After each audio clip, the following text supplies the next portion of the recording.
உங்கள் கூடாரங்களில் ஒலிக்க வேண்டிய தெய்வீக ஸ்தோத்திர சத்தங்கள் ஒலிக்க போகிறது. தேவனுடைய பாடல் சங்கீத மழையாக அங்கு பெய்ய போகிறது. கலங்காதிருங்கள். எரேமியா 30:19 ஸ்தோத்திரமும் ஆடல் பாடல் சத்தமும் புறப்படும். அவர்களை வர்த்திக்க பண்ணுவேன், அவர்கள் குறுகி போவதில்லை.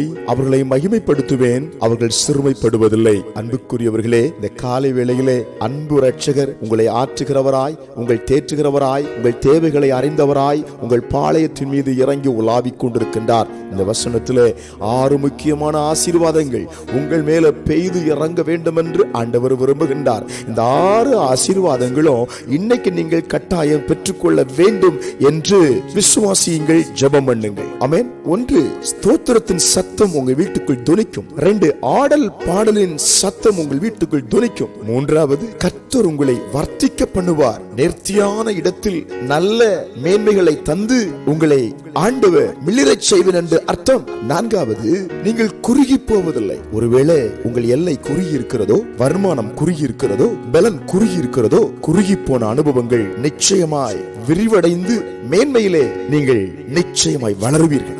5, உங்களை மகிமைப்படுத்துவேன். ஆமென்.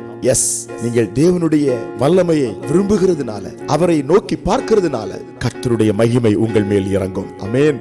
அது எல்லாரும் காண்பார்கள்.